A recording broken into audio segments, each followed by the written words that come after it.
At exactly 2:17 a.m., my phone vibrated. The message was short. You promised you wouldn't forget me. The problem was, the sender had been dead for 3 years. Pause 2 seconds. This is not just a love story. This is a confession that arrived too late. Welcome to Secret Moon, where love meets darkness and secrets whisper after midnight. Tonight's story will stay with you, even after you close your eyes. The rain had been falling since evening, soft at first, then relentless, as if the sky itself was restless. Ayan sat alone in his apartment, the lights dim, the city glowing faintly through the fogged window. At 2:16 a.m., his phone buzzed. He ignored it. At that hour, nothing good ever came through notifications. But then it buzzed again. 2:17 a.m. One new message from a number he didn't recognize. You promised you wouldn't forget me. Ayan frowned. His heart gave a small, uncomfortable jolt. He typed back. Sorry, wrong number. The typing bubble appeared instantly. You still lie the same way. His fingers froze. Only one person had ever said that to him, Sarah. But Sarah had been gone for 3 years dead. He stared at the screen, pulse pounding. Rain tapped against the glass like impatient fingers. Who is this? He typed. The reply came slower this time. Look under your bed. Ayan laughed nervously, the sound hollow. Someone was playing a sick joke. Still, he stood up. Slowly. The floor was cold beneath his feet as he bent down and lifted the edge of the bed. Nothing. Nothing. Just dust. Old boxes. Silence. His phone buzzed again. You didn't keep the locket. Ayan's breath caught. No one knew about the locket. No one. Except Sarah. 3 years ago, on the night she disappeared, she had pressed a small silver locket into his hand. If anything happens to me, she had whispered, don't forget who I really was. The locket had vanished the same night she died. His hands trembled as he typed. This isn't funny. Stop. The reply came instantly. You stopped first. Suddenly the power went out. Darkness swallowed the room.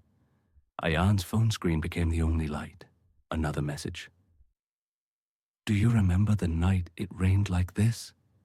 His chest tightened. That night replayed in his mind like a broken film. The argument, the shouting, Sarah standing in the rain, tears mixing with water. If you walk away now, she had said, don't ever look for me. He had turned his back. The next morning, she was found dead near the old bridge. They called it an accident. He never questioned it. Until now. The phone buzzed again. Meet me where it ended. Ayan whispered. No. But his feet were already moving. The bridge. The old bridge looked the same. Rusted railings, swollen river below, rain crashing violently. A single streetlight flickered. A figure stood beneath it. Ayan's heart nearly stopped. Sarah. She looked exactly as she had 3 years ago. Same white dress, same calm eyes, dry, untouched by rain. You're not real, he whispered. She smiled sadly. You left me, she said. Her voice echoed strangely like it came from underwater. I thought you were dead, he said.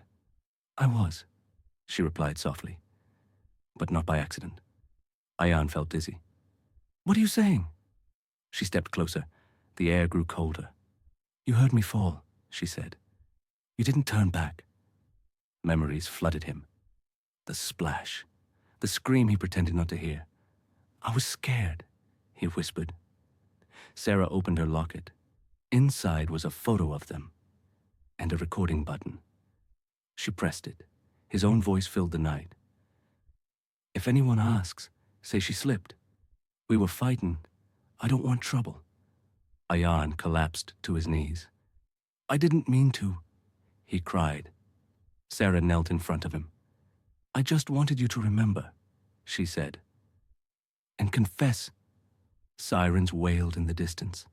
Police lights flashed at the far end of the bridge. Ayan looked up. Sarah was gone. Only the locket lay on the wet ground. Weeks later, the case was reopened. The message logs were traced, but the number didn't exist. Ayan confessed everything. They never found proof of Sarah's presence that night. No footprints, no camera footage. Only one thing remained unexplained. At exactly 2:17 a.m., every night, Ayan's phone lights up in his prison cell with the same message. You promised you wouldn't forget me. Some ghosts don't haunt houses. They haunt guilt.